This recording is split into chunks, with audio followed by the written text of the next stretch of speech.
salam sejahtera untuk kita semua. Perkenalkan, nama saya Gani Sasa Pradana. Di sini saya akan mempresentasikan atau mensosialisasikan kepada kalian betapa pentingnya pendidikan anti korupsi. Sebelum ke materi inti, saya akan menjelaskan kepada kalian apa itu korupsi.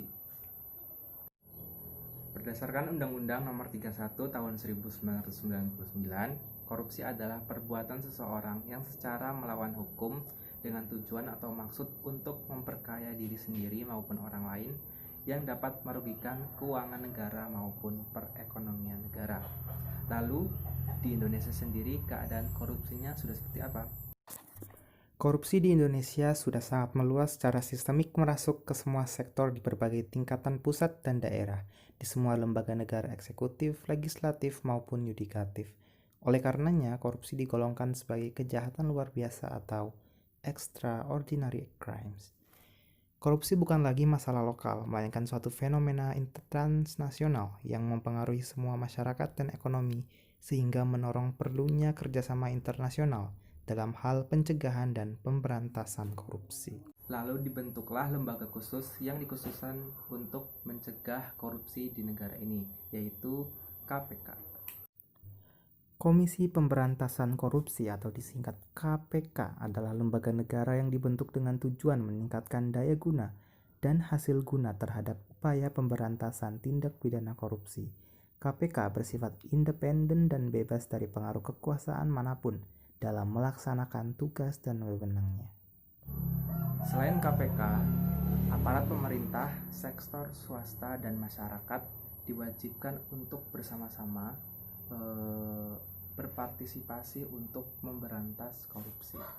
Selanjutnya, 3 tingkatan korupsi di Indonesia meliputi yang pertama, pengkhianatan kepercayaan, yang kedua, penyalahgunaan kekuasaan, dan yang ketiga, mendapatkan keuntungan material bukan hanya melalui kekuasaan. Oke, kita bahas satu persatu. Yang pertama yaitu pengkhianatan terhadap kepercayaan atau betrayal of trust.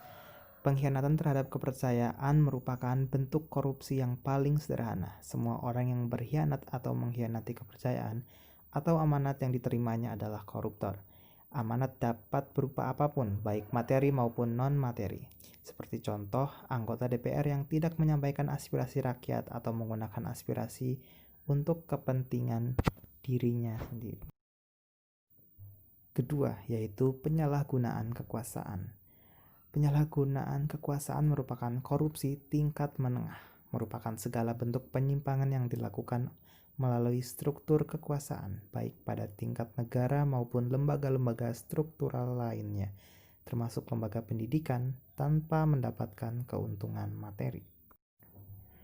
Dan yang terakhir yaitu penyalahgunaan kekuasaan untuk mendapatkan keuntungan material atau material benefit.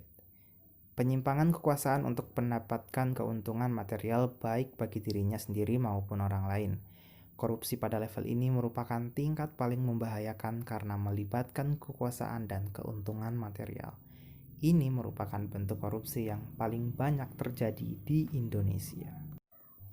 Lalu kita mulai bertanya-tanya, mengapa korupsi di Indonesia semakin sulit diberantas? Salah satu hal mengapa korupsi sulit diberantas yaitu korupsi sudah mendarah daging, sehingga perilaku korupsi sudah menjadi hal yang biasa dan bukan lagi dianggap sebagai penyakit yang harus disembuhkan. Juga semakin sulitnya membedakan mana perilaku korupsi dan mana yang bukan korupsi. Ibaratnya maling teriak maling. Itulah sedikit informasi mengenai korupsi di Indonesia. Terima kasih teman-teman atas perhatiannya, dan jangan lupa mari kita pegang erat di tangan dan jiwa kita ajaran agama dan nasihat-nasihat orang bijak. Apa guna menjadi pejabat yang korupsi? Bukan hanya menghina negara dan agama, melainkan juga menghina diri sendiri sebagai manusia. Korupsi bukan budaya tak seharusnya dilestarikan atau dipelihara. Wahai generasi muda penerus bangsa, jangan biarkan dirimu menjadi bagian dari tradisi jahat dan tak bermoral, yaitu korupsi. Terima kasih teman-teman. Wassalamualaikum warahmatullahi wabarakatuh.